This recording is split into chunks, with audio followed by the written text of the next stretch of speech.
Abra sua Bíblia comigo no livro de Gênesis. Gênesis capítulo de número 38. O tema da mensagem de hoje é: a maldade do homem atrai o juízo de Deus. Gênesis capítulo de número 38, versículo de número 7. Vou esperar os irmãos encontrarem para nós, então, começarmos a meditar na palavra do Senhor. Gênesis capítulo de número 38, versículo de número 37. O tema da mensagem é: a maldade do homem atrai o juízo de Deus. Amém? Os irmãos ainda estão procurando. Aleluia. Gênesis é o primeiro livro do Velho Testamento, irmãos. É o primeiro livro da Bíblia. Amém? Todos acharam? Amém? Diz assim a palavra do Senhor: o Senhor não gostava da vida perversa que Er levava, por isso o Senhor o matou. Amém? Ouça a palavra de Deus com toda a reverência, com todo o respeito que ela merece nessa noite. Queridos, a Bíblia aqui vai nos contar a história de Judá e Tamar. A Bíblia diz, iniciando no capítulo 1, no versículo 1 do capítulo 38 de Gênesis, que Judá ele se separa dos seus irmãos e ele vai morar na cidade de Adulã, na casa de um homem chamado Ira. E lá, Judá conhece uma mulher, filha de um homem chamado Sua. E a Bíblia diz então que Judá ele casa com esta mulher. E com esta mulher, Judá tem 3 filhos. O primeiro, Er, o segundo, Onã, e o terceiro, Selá. E a Bíblia diz que Er era um homem que tinha uma vida perversa. A Bíblia diz que ele levava uma vida cheia de maldade. E isso não agradava ao Senhor. E por isso o Senhor o matou. Irmãos, a gente lendo essa palavra, a gente fica pensando, porque muitos dizem assim: não, mas Deus é amor. Irmãos, Deus é amor. Mas a Bíblia diz também que Ele é fogo devorador. Ele é justiça. Abra sua Bíblia comigo no livro de Hebreus, no capítulo de número 10, versículo de número 31 ou 32. Eu me confundo o versículo, mas é entre o 31 e o 32 do capítulo 10 de Hebreus. A Bíblia diz que horrível coisa é cair nas mãos do Deus vivo.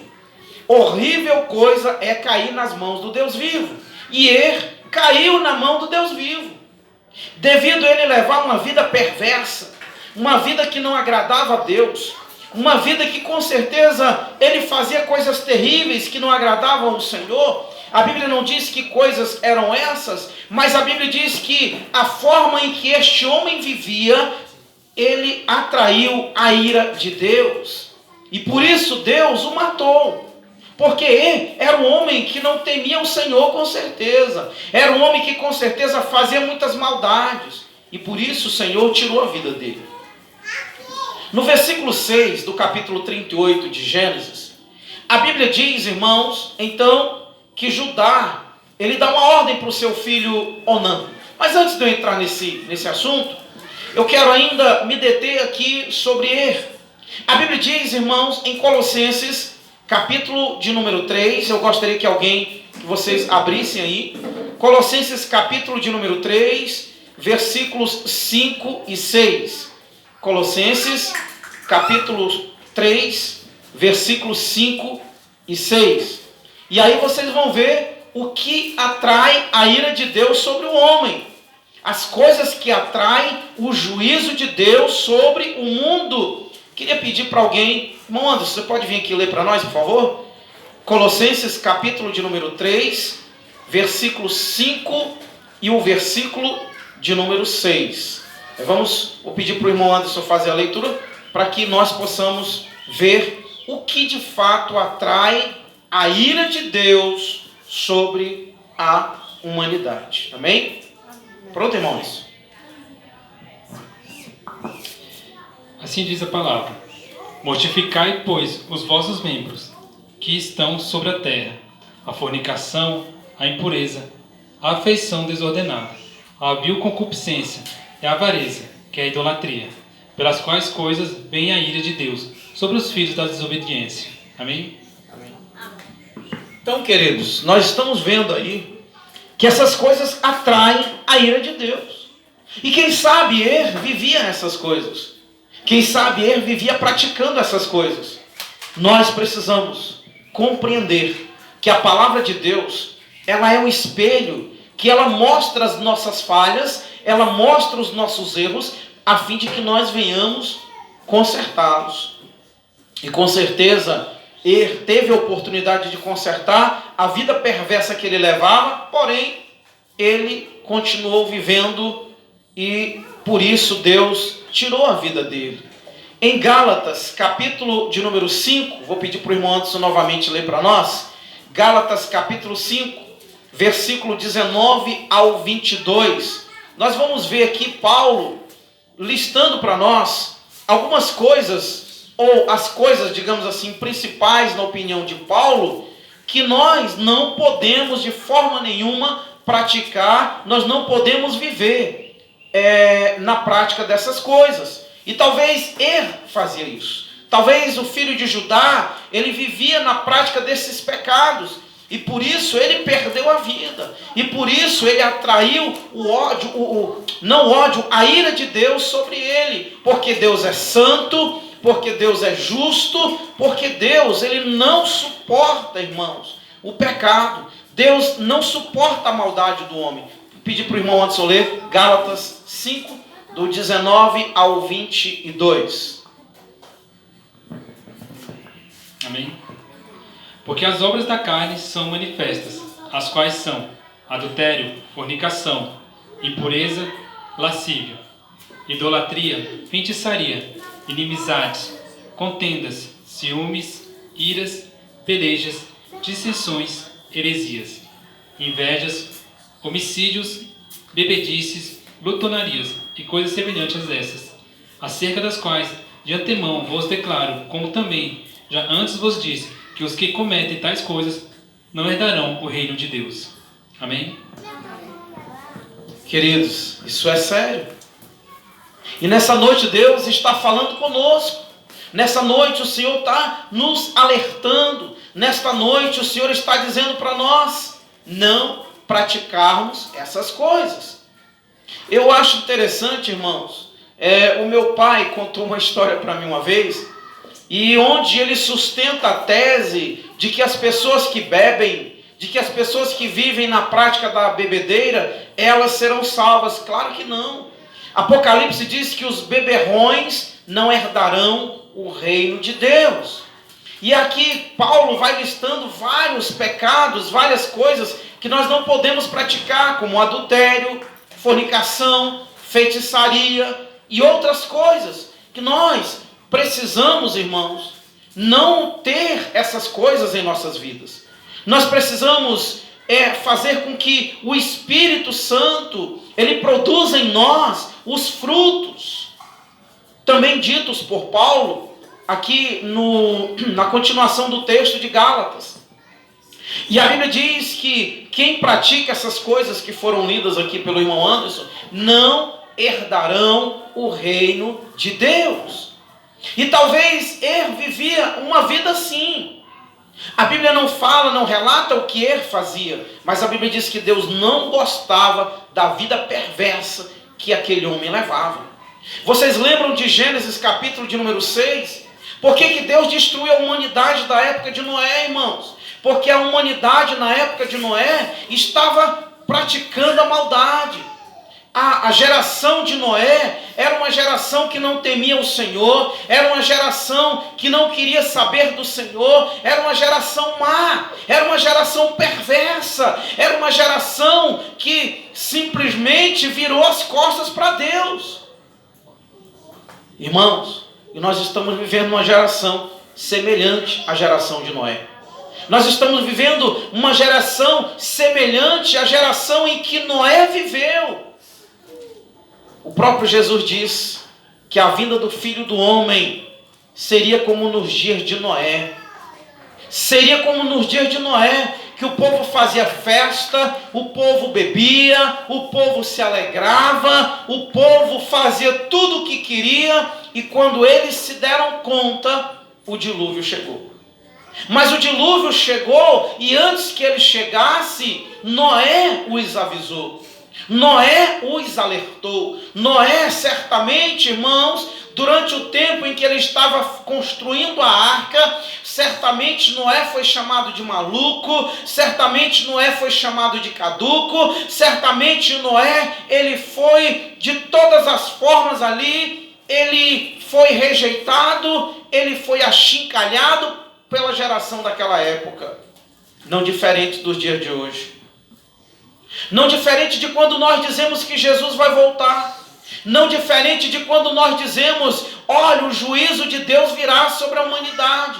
Olha, o Apocalipse está se cumprindo. Olha, você tem que cuidar da sua vida, tem que consertar a sua vida. Mas infelizmente, irmãos, muitos só procuram Jesus quando estão no aperto. Muitos só querem saber de Jesus quando estão passando momentos difíceis. Ontem eu recebi uma ligação de uma moça. E essa moça me pediu uma visita. E ela disse, olha, eu estou numa maré de azar terrível. Eu estou correndo risco de perder o meu emprego. Ela disse, eu tive alguns prejuízos. Eu preciso procurar a igreja. Sabe, irmãos, nós precisamos procurar Jesus.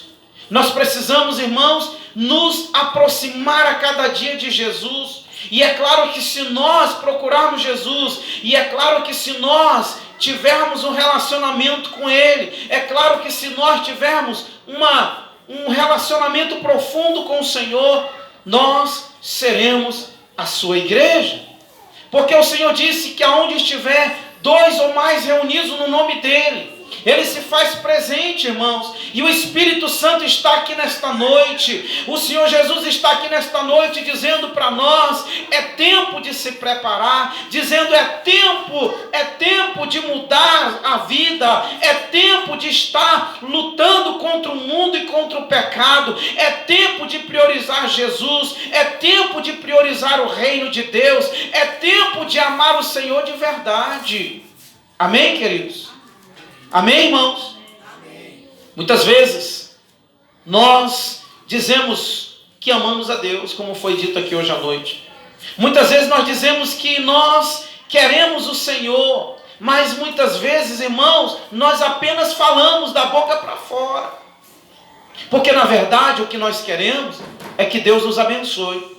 Na verdade o que nós queremos é que Ele resolva os nossos problemas. Na verdade o que nós queremos é que Deus seja o nosso servo, o nosso empregado. Que a gente diga, Deus, eu quero isso. Sabe aquela história de Aladim e a lâmpada mágica? Pois é. Muitas vezes o que nós queremos é isso. Nós queremos ter Deus como se fosse o nosso servo. Deus, olha, eu quero isso. Aí Deus vai lá e faz. Deus, resolve isso. Deus vai lá e resolve. Só que Deus, irmãos, Ele não é o nosso empregado. Deus, Ele não é o nosso servo. É claro que se nós o amarmos, é claro que se nós o servirmos de verdade, é claro que se nós o priorizarmos, irmãos, a Bíblia diz em Hebreus capítulo 6, versículo 10, que o Senhor não é injusto. Porém, eu costumo dizer que Deus tem compromisso com quem tem compromisso com Ele. Muitas vezes nós cantamos, né? Cantamos aquele hino que nós achamos bonito. Se Deus fizer, Ele é Deus. Se não fizer, Ele é Deus. A gente fala, né, que Ele é Deus e tal. Mas é só da boca para fora. Quando a gente abre a boca e diz assim, eu não adoro pelo que Ele faz, mas eu adoro pelo que Ele é. Haja o que houver, sempre será Deus. Quando aparece algumas circunstâncias, quando aparece alguma luta, quando aparece alguma dificuldade, o que a gente faz? Como a mulher de Jó fez. Amaldiçoa, Jó, o teu Deus e morre, Jó. Por que você ainda está, Jó, amando esse Deus? Por que você ainda, Jó, está servindo esse Deus? Jó, amaldiçoa Deus e morre, Jó. Irmãos, é exatamente assim que nós nos comportamos muitas vezes. Mas saiba de uma coisa, que tudo que a Bíblia diz vai se cumprir. Que tudo que a Bíblia fala vai se cumprir. Nós já estamos vendo se cumprir, irmãos. Nós estamos vivendo em uma geração perversa, em uma geração que não quer saber de Deus, em uma geração, irmãos, que virou moda dizer que não crê em Deus, em uma geração que acha que Deus tem que ser o empregado, que Deus tem que ser o servo, que Deus tem que fazer o que nós queremos. É isso que nós estamos vivendo. Irmãos, foi por causa da maldade que Deus destruiu as cidades de Sodoma e Gomorra. Abra sua Bíblia comigo no livro de Gênesis, capítulo de número 19. A Bíblia diz que aquela cidade era uma cidade perversa. Lembra de quando os anjos chegaram na casa de Ló? A Bíblia diz que Ló, então, ele preparou um banquete para os anjos, e quando eles terminaram de comer, lembram o que aconteceu? Os homens daquela cidade bateram na porta de Ló e disseram: cadê aqueles homens que estão na tua casa? Nós queremos ter relações com eles. Queridos, aquela cidade era uma cidade que vivia na prática do homossexualismo. Era uma cidade que vivia, irmãos, na prática do pecado. Ei, eu quero dizer para você que Deus não deixa de te amar se você for um homossexual. Deus não deixa de te amar se você for lésbica, não. Deus não deixa de te amar por isso. Porém, não é a vontade de Deus que você viva na prática desses pecados. Porque se você continuar na prática desses pecados e morrer sem se arrepender, sem pedir perdão ao Senhor, sem mudar a sua vida, infelizmente, você vai amargar uma vida eterna sem Cristo. Nós amamos vocês. E com certeza Deus ama muito mais do que nós. Porque a Bíblia diz que Deus amou o mundo de tal maneira que deu o seu Filho unigênito para que todo aquele que nele crê não pereça, mas tenha vida eterna. Deus, Ele ama o adúltero. Deus, Ele ama o feiticeiro. Deus, Ele ama os beberrões. Porém, Deus não ama o que eles fazem. Porém, Deus quer que todos mudem de atitude. Deus quer que todos se arrependam desses pecados. E nessa noite, o Espírito Santo fala conosco através da sua palavra. Irmãos, quando eu olho para essa história e eu vejo Deus matando um homem, porque esse homem levava uma vida perversa. Vocês lembram daquela banda dos Mamonas Assassinas? Pois é, quando eu me lembro daquela banda, crianças inocentes cantando músicas imorais. Sabe o que eu descobri? Que aquelas músicas que os Mamonas Assassinas cantavam eram todos hinos que o Dinho havia composto. E o que ele fez? Ele transformou a letra que glorificava a Deus para glorificar o mundo e para fazer apologia ao pecado. Queridos, infelizmente, aquela banda ela teve um fim muito trágico. Eu ouvi uma reportagem de um dos membros sonhou que o avião ia cair. Eu também ouvi um relato de um pastor que ele esteve na casa do Dinho pouco tempo antes dele sofrer um acidente. Sabe o que o Dinho disse para ele? Pastor, eu estou no auge da minha carreira. Eu não posso ser crente agora. Eu não posso servir a Jesus agora. Quando eu estiver velho, eu vou voltar para Jesus. Aquele homem, irmãos, dizem que aquele homem, o Dinho, que era o vocalista da banda, era um homem muito inteligente. Ele era um homem que tocava todo tipo de instrumento. Deus deu para ele o dom e ele tocava todo tipo de instrumento. Eu conheço uma história dele que um índio levaram um índio para conversar com ele, e o índio tocou. O índio tocava numa folha, numa palha, e o Dinho disse: eu também toco nesta palha. E aquele homem tinha dons, aquele homem tinha uma sabedoria, tinha uma inteligência, mas infelizmente ele usou a sabedoria que Deus deu para ele, a inteligência que Deus deu para ele usou para o mal. Ele usou para espalhar a maldade, para espalhar o pecado. Irmãos, vocês lembram do que aconteceu? o avião se chocou e nenhum deles escapou. Nenhum deles escapou para dar continuidade ao trabalho que eles estavam fazendo. Sabe por quê? Porque aquilo estava atraindo a ira de Deus. Quantas e quantas vezes, irmãos, eu ouvia criancinhas daquela época cantando músicas imorais e parece que aquilo era normal. Eu via pais ensinando para os filhos, colocando aquelas músicas imundas para os filhos e parecia que aquilo era normal. A maldade do homem atrai a ira de Deus, atrai o juízo de Deus. Queridos, seria tão bom se o mundo se arrependesse, seria tão bom se o mundo se arrependesse da maldade, mas infelizmente, irmãos, o mundo não quer saber de Deus. Infelizmente o mundo não está nem aí para Deus.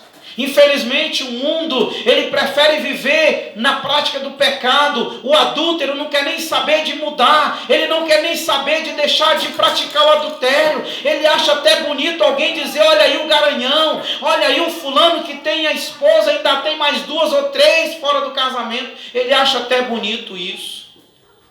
Mas isso atrai a ira de Deus, isso atrai o juízo de Deus. Irmãos, quando eu olho para esta palavra, quando eu estava meditando nesta palavra, irmãos, o Senhor falou muito ao meu coração sobre isso.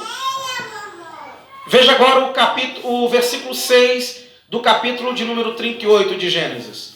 A Bíblia diz que então Judá, ele chama o segundo filho chamado Onã, e ele diz para Onã: Onã, vá ter relações com a viúva do seu irmão, para que através de você ele tenha filhos. Irmão, escute isso aqui. Naquela época, eu acredito que já foi uma ordenança de Deus entre os patriarcas. Abraão, ele ensinou os seus filhos a servirem a Deus. E Jacó, filho de Isaac. Isaac, filho de Abraão. E com certeza esse ensinamento ele veio de pai para filho. E naquela época então, quando o irmão morria e ele não deixava filhos, então o segundo irmão, mais velho, tinha que casar com a viúva para que o irmão que morreu tivesse filhos através dele. Então Judá, ele deu esta ordem a Onã. Porém, Onã, todas as vezes que ele mantinha relações com a viúva, a Bíblia diz que ele deixava o sêmen cair na terra.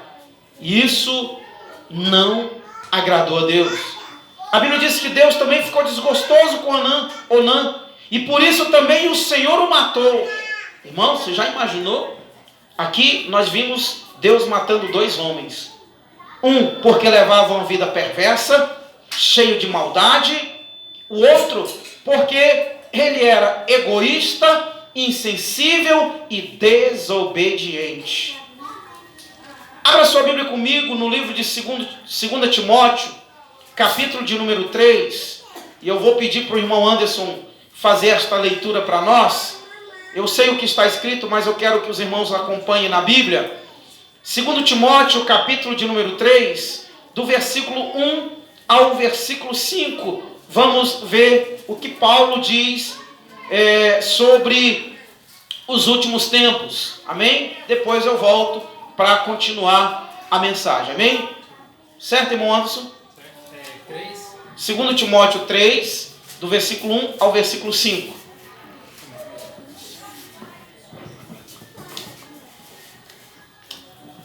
Sabei, porém, isto, que nos últimos dias sobrevirão tempos trabalhosos, porque haverá homens amantes de si mesmos, avarentos, presunçosos, soberbos, blasfemos, desobedientes a pais e mães, ingratos, profanos, sem afeto natural, irreconciliáveis, caluniadores, intemperantes, cruéis, sem amor para com os bons, traidores,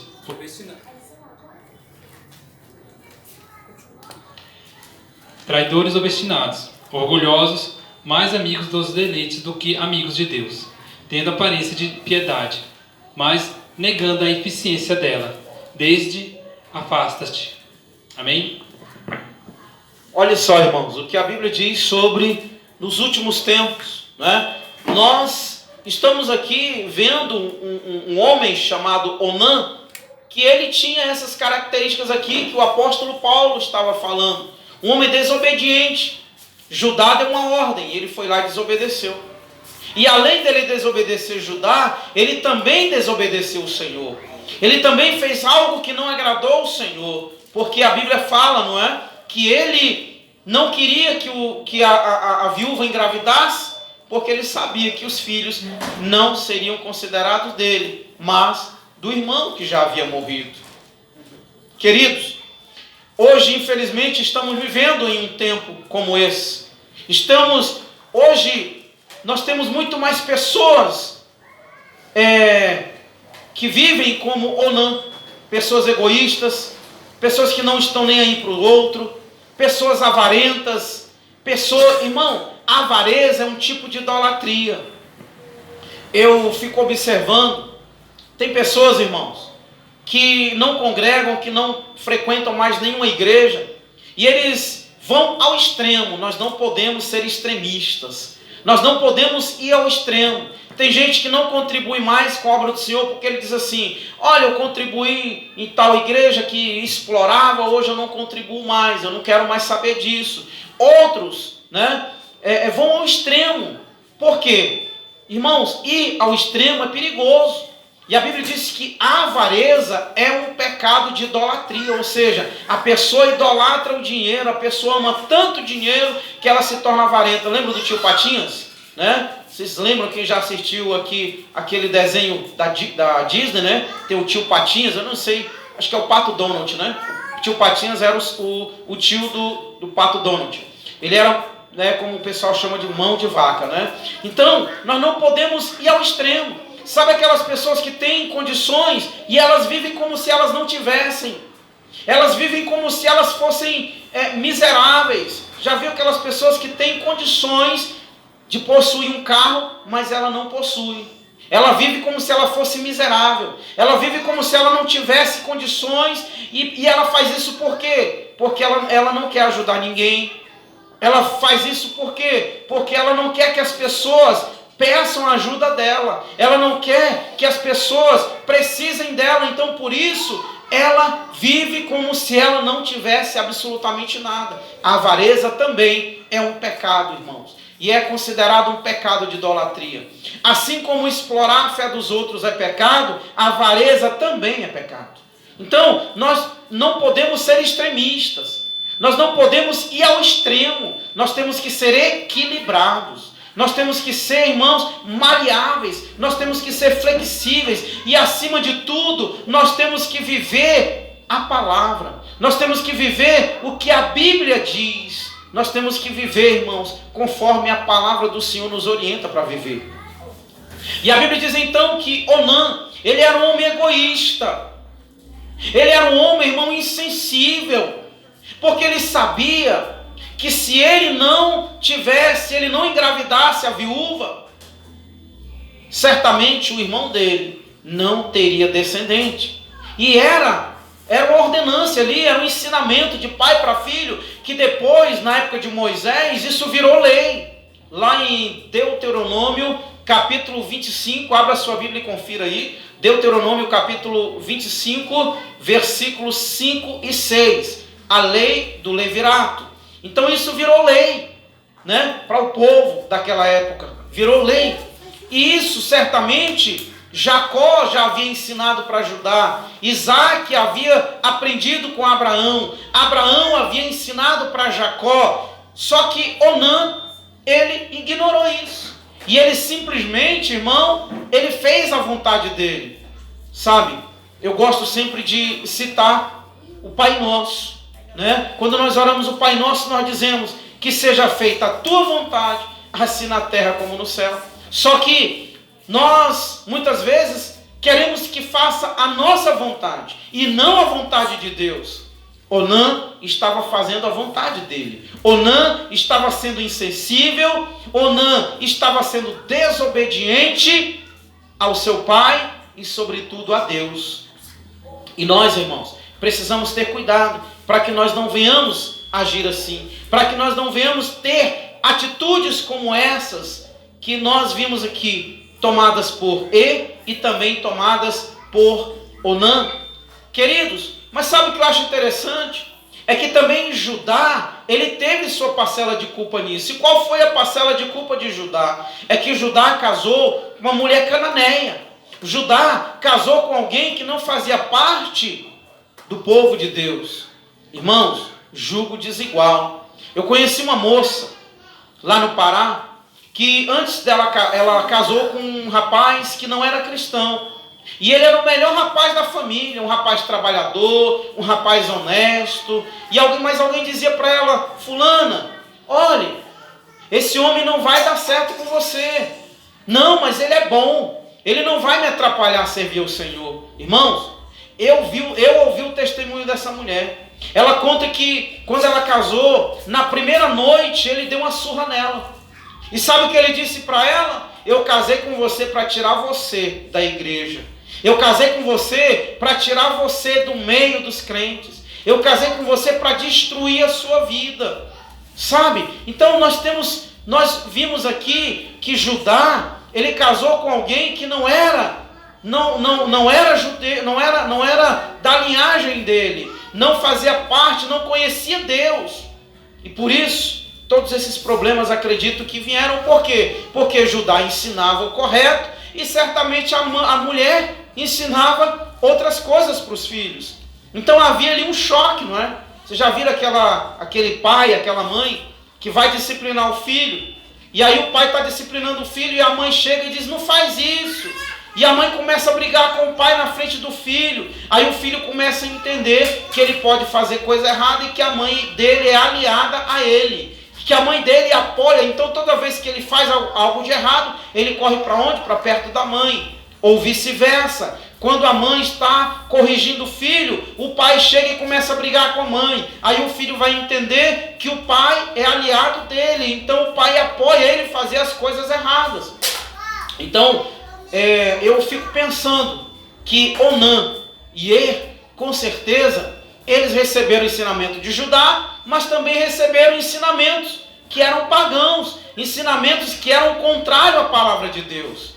Queridos, que nós possamos meditar nessa palavra e que nós possamos vigiar para que nós não venhamos ser assim, para que nós não venhamos, irmãos, cometer esses erros. Agora, eu preciso também dizer, irmãos, que para nós não vivermos na prática desses pecados, nós precisamos ter a presença do Espírito Santo de Deus. Quantos concordam? Digam amém. Amém, irmãos? Nós precisamos ter a presença do Espírito Santo. Nós precisamos, irmãos, buscar o conhecimento, mas precisamos também ter este conhecimento acompanhado com a unção do Espírito Santo. Eu estou feliz com os irmãos aqui na nossa igreja. Nós estamos conseguindo isso, irmão, é para a glória do Senhor. Isso é para a glória, para a honra do Senhor, né? Eu estou vendo os irmãos orando juntos. Pelo menos 2 vezes por dia os irmãos estão se reunindo e orando juntos, a igreja orando, buscando, porque nós entendemos que o conhecimento é bom, mas também ele precisa estar regado com o Espírito Santo. Porque só o conhecimento, irmãos, ele infla o ego. Só o conhecimento, ele infla o eu. A gente começa a achar: eu sou melhor, eu oro mais, eu busco mais, eu conheço mais a Bíblia, não é? Como aquele fariseu lá de Lucas, capítulo de número 18, do versículo 9 ao versículo 14, que ele se achava melhor do que os outros, e não apenas se achava melhor, mas ele julgava os outros. Queridos, vamos agora para outra parte da mensagem, do versículo 23 ao versículo 26. Nós vamos ver Judá. A Bíblia diz que a mulher de Judá morreu e ele então estava de luto. Irmão, eu lembro quando eu era criança, a minha avó, que eu fui criado com a minha avó, né? A minha avó, quando o meu avô morreu, a minha avó viveu a vida inteira de luto. Minha avó fez uma decisão de não casar mais com ninguém. E a minha avó ficou viúva muito cedo ainda. E a minha avó, ela vivia de luto. Ela tinha uma roupa que ela vestia constantemente. Então naquela época as pessoas realmente, elas respeitavam o tempo de luto. Hoje, irmão, eu conheço gente que o marido morreu e a pessoa casou com menos de um mês. Pessoas hoje já não ligam mais para isso. Pessoas já não levam isso mais a sério, não é? Eu costumo dizer que quem perde é quem morre, né? Porque a pessoa morre. Eu vivi uma experiência onde o Senhor me levou numa cidade para livrar uma moça do suicídio. Essa moça ia cometer suicídio, ela ia se enforcar, e o diabo tinha colocado na cabeça dela que o esposo dela ia se sentir culpado para o resto da vida. Não, irmão, ele ia sentir apenas um remorso, e talvez por alguns momentos só. Vocês já viram, não sei se vocês já tiveram, eu não digo nem, isso não é privilégio não, mas vocês já viram reportagem de pessoas que matam os outros e vão lá para o velório chorar? E vão lá para o velório lamentar, e vão lá fingir, e vão até pedir justiça. Quantos já viram? Eu já presenciei isso já. Pessoas que mataram outras, e aí foram para o velório chorar e fingir para que essa pessoa não fosse descoberta. Hoje, infelizmente, irmãos, nós estamos vivendo um tempo onde não existe mais amor, não existe mais respeito. E Judá, ele respeitou aquele momento em que a esposa havia morrido e ele estava de luto. Só que o luto passou e ele foi para a cidade de Timnate, ele foi tosquear, ele foi tirar a lã das ovelhas. Só que Judá, ele havia feito uma promessa para Tamar. Tamar, que era a esposa de e de Onã.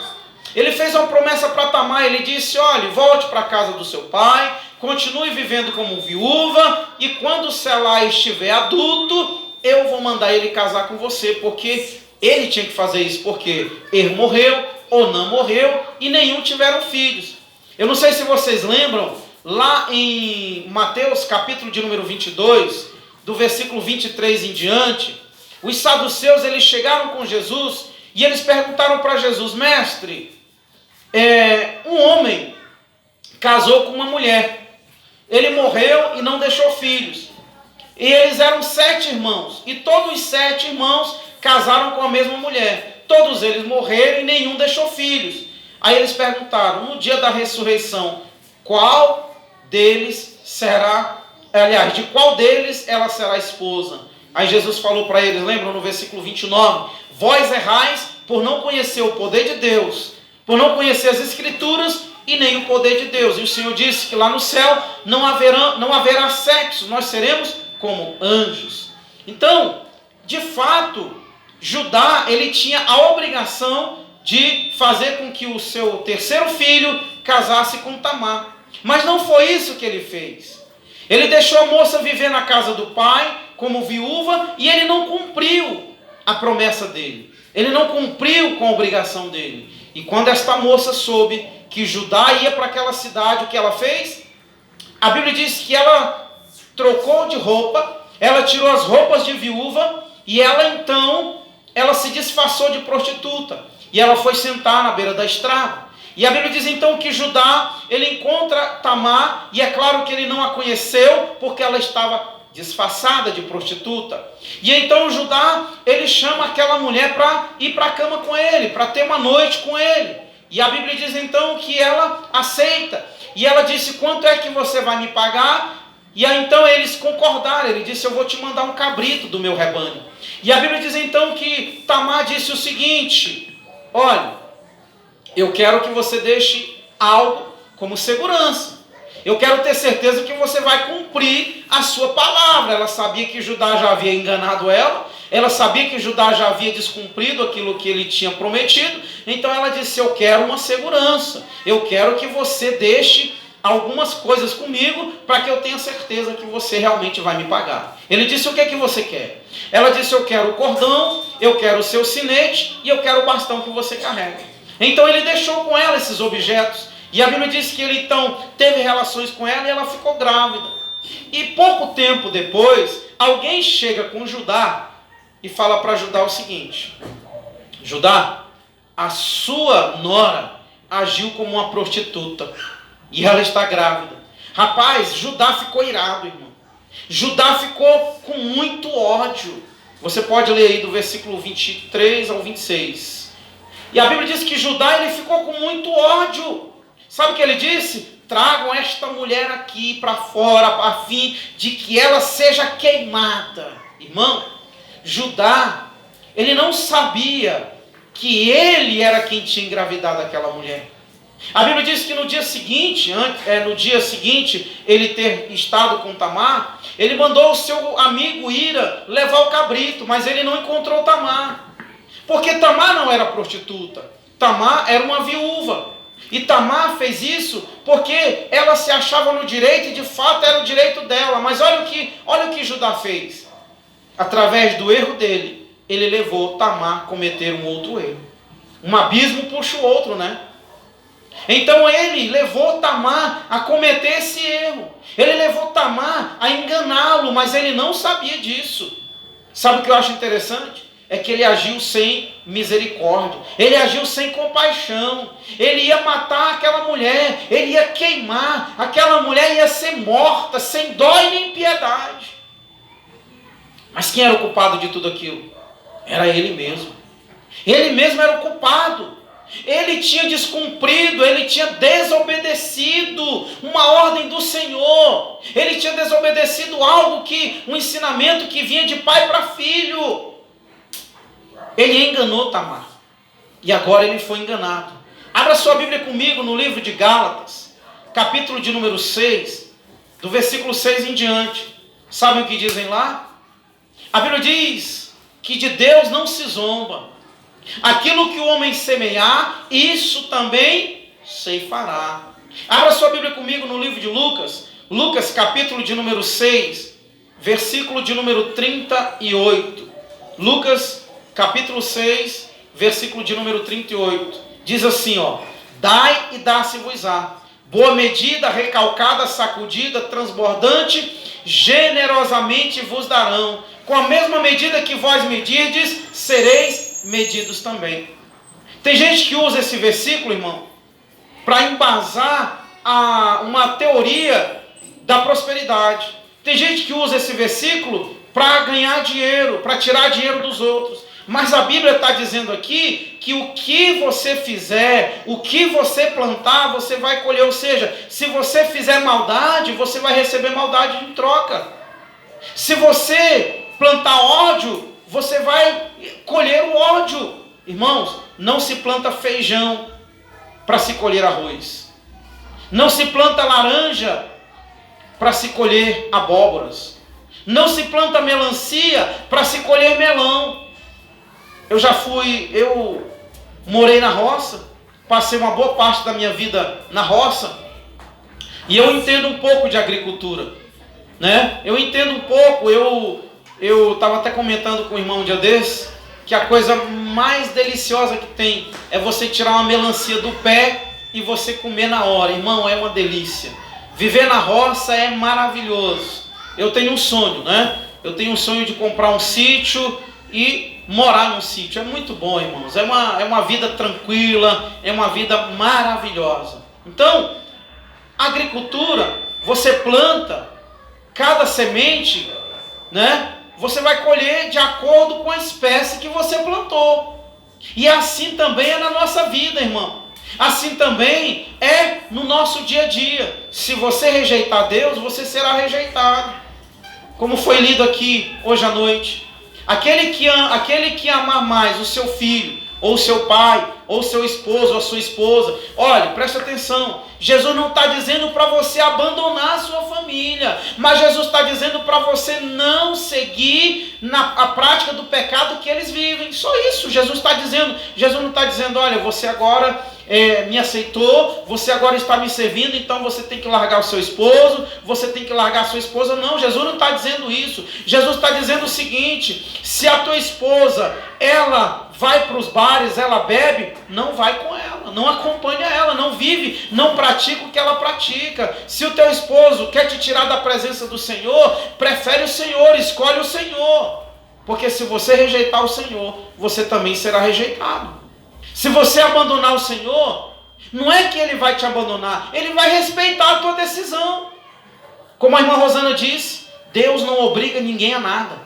Deus não obriga você a ir para o céu. Deus não obriga você a servir a Ele. Deus respeita a sua escolha. Deus respeita a sua decisão. Ele não te abandona, mas Ele respeita. Você fala assim: Deus, olha, eu não quero o Senhor não, tá? Olha, Deus, eu não quero te servir. Deus, eu não quero nada com o Senhor. Ele vai respeitar você. Ele não vai obrigar você. Porém, você tem que saber que se você rejeitar o Senhor, lá em Mateus capítulo 10, versículo de número 32 e 33, vamos ver o que a Bíblia diz sobre isso. Jesus disse em Mateus 10, 32, ele disse: todo aquele que me confessar diante dos homens, eu também o confessarei diante do meu Pai que está no céu. Mas aquele que me negar diante dos homens, eu também o negarei diante do meu Pai que está no céu, irmão. Então, a Bíblia diz, abre a sua Bíblia aí, em Isaías, capítulo 66, versículo de número 24, olha o que está escrito lá. Sairão e verão os corpos daqueles que prevaricaram contra Deus, aonde o seu verme não morre e o seu fogo não se apaga. Ou seja, as pessoas fazem escolhas, mas elas devem saber que as escolhas que elas fazem, o que nós fazemos, elas vão trazer para nós benefícios, consequências ou bênção. Elas vão trazer para nós bênção ou maldições. E nós precisamos compreender isso. Aquilo que nós semearmos, é isso que nós vamos colher. Quantos compreenderam isso? Em Apocalipse capítulo 14, abra a sua Bíblia aí. Apocalipse capítulo 14, versículo 10, diz assim: E beberão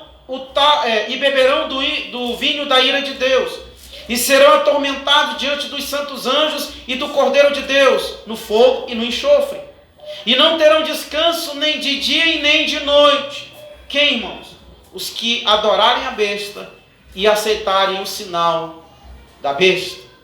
Então, veja bem, nós fazemos escolhas, e haverá um tempo, irmãos, em que a humanidade vai ter que escolher. E esse tempo já chegou. De que lado você quer ficar? De que lado, aonde você vai querer morar? Cristo prometeu uma morada eterna. Cristo prometeu uma eternidade perfeita. Em contrapartida, irmãos, existe uma eternidade de sofrimento. E sofrimento eterno, conforme foi dito hoje à noite aqui. E aí eu pergunto para você, o que você tem priorizado? Você realmente ama Deus? Você realmente quer Deus? Ou você só quer a bênção do Senhor? Você só quer que Ele resolva os seus problemas? Você só quer que Ele faça o que você quer? Ou você de fato quer ir para o céu? Nós precisamos refletir e analisar sobre isso. Queridos, quando eu vejo, então voltando aqui para a história, Judá, quando ele ouve dizer que Tamar tinha engravidado, o que Judá fez? Vamos matar logo essa mulher. Ela tem que morrer. Ela merece a morte. Judá não teve misericórdia. Eu quero dizer para você nessa noite que o Senhor, Ele te ama. E a compaixão dEle está sempre, a compaixão do Senhor está sempre nos alcançando. Desde que nós façamos a decisão de querer a compaixão dEle, a misericórdia dEle. Irmão, eu acho lindo aquele leproso, quando ele chega diante do Senhor e fala: Senhor, eu sei que se o Senhor quiser, o Senhor pode me curar. Ele foi humilde, ele disse: eu sei que o Senhor pode. Ele não disse: Senhor, eu quero. Ele disse: Senhor, eu sei que se o Senhor quiser, o Senhor pode me curar. Só que nós, muitas vezes, agimos do contrário. Nós já chegamos e já, afrontando Deus e dizendo: Deus, o Senhor tem que fazer. Se Deus não fizer, eu não sirvo a Ele. Se Deus não me atender, eu não quero saber dele. Se Deus não fizer o que eu quero, eu não vou mais ser crente, eu não vou mais ler a Bíblia. Irmãos, eu já fui ignorante a esse ponto de fazer isso. Mas nesse dia eu vi a misericórdia de Deus sobre a minha vida. Eu tenho um hábito de acordar e dizer: bom dia, Espírito Santo. Irmãos, e nesse dia eu disse que não queria mais saber de nada. Eu estava determinado a me afastar dos caminhos do Senhor. E eu lembro que de manhã Eu ouvi na cabeceira da minha cama uma voz, irmão, eu nunca vou esquecer disso. Eu ouvi uma voz dizer para mim: filho, eu estou aqui para receber o meu bom dia. Eu vi ali a misericórdia de Deus, a compaixão de Deus para um pecador miserável, que tinha dito que não queria saber dele, que tinha dito que não queria mais saber do Senhor. Eu vi ali a compaixão de Deus. A compaixão de Deus, ela é maravilhosa. Mas, irmãos, nós não podemos brincar com isso. Nós não podemos brincar com a misericórdia do Senhor. Nós temos que levar o Senhor a sério. Nós temos que levar Deus a sério. E eu fico pensando, irmão, Judá, ele julgou Tamar. E ele não apenas julgou, ele condenou. E nós agimos assim como Judá. Nós agimos assim como aquele fariseu. Senhor, obrigado porque eu não sou como o fulano. Obrigado porque eu não sou como o ciclano. E além de se achar melhor, julga e condena. Mas para surpresa de Judá, Tamar não foi boba, coisa nenhuma. Ela mandou os objetos que eram dele e disse assim: quem me engravidou foi o dono dessas coisas. E a Bíblia diz que quando Judá, ele soube que ele havia engravidado Tamar, sabe o que ele disse? Ele foi humilde: ela é mais justa do que eu. E a Bíblia diz então que aquela mulher não morreu. Mas ela não morreu, irmãos, porque ela foi prudente. Sabe o que a Bíblia diz? Que os filhos das trevas muitas vezes são mais prudentes do que os filhos da luz. Às vezes, irmãos, nós não somos prudentes. E a prudência, ela deve fazer parte das nossas vidas. Lembro de Mateus capítulo 10, versículo 16. Jesus diz: eis que vos envio como ovelha para o meio de lobos. Portanto, sejam simples como as serpentes, sejam simples como as pombas e prudentes como as serpentes. Ao contrário, né? Sejam prudentes como as serpentes e simples como as pombas. Será que nós temos sido prudentes? Será que de fato nós somos simples? Será que de fato nós temos misericórdia? Será que de fato nós vivemos a compaixão? Será que de fato nós amamos a Deus? Será que de fato nós estamos preparados para partir? Como eu digo sempre nas pregações, o homem precisa estar preparado para dois momentos: ou o arrebatamento da igreja, ou para a sua partida, ou seja, para a sua morte. E a morte, ela vem e ela não avisa. Ontem, o meu filho teve um sonho. Eu achei um sonho muito interessante. E eu vi ali a compaixão de Deus. Eu vi a misericórdia de Deus mostrando para ele o que pode acontecer se ele morrer sem Jesus. Irmãos, o Senhor está avisando. O Senhor está avisando. Assim como ele avisou na época de Noé, o Senhor está avisando. Jesus Cristo está voltando. O fim está chegando. Mas as pessoas estão ignorando isso. As pessoas não estão acreditando. As pessoas não estão dando ouvidos. E a Bíblia diz: quem tem ouvidos, ouça o que o Espírito de Deus diz às igrejas. Eu pergunto para você: se nessa noite você partir deste mundo, estará você preparado? Queridos, que nós possamos colocar esta palavra em prática, que nós possamos vigiar, para que nós não venhamos cometer os erros que vimos aqui sendo cometidos, que nós possamos depender de Deus, que possamos confiar em Deus, que possamos obedecer a Deus, que possamos viver em santidade, que possamos produzir os frutos do Espírito, que possamos fazer a diferença nesse mundo, que possamos de fato mostrarmos através dos frutos que nós produzimos, porque a Bíblia diz que pelos frutos se conhece pelos frutos se conhece o que, irmãos? Irmãos, pelos frutos se conhece a árvore, exatamente. Então que nós possamos produzir frutos de arrependimento, que possamos produzir frutos de santidade, frutos de obediência. Amém, queridos? Amém. Fique de pé nessa noite. Vamos orar e agradecer ao Senhor por mais uma oportunidade que o Senhor nos concedeu de estarmos louvando, enaltecendo, engrandecendo o nome do Senhor. Amém.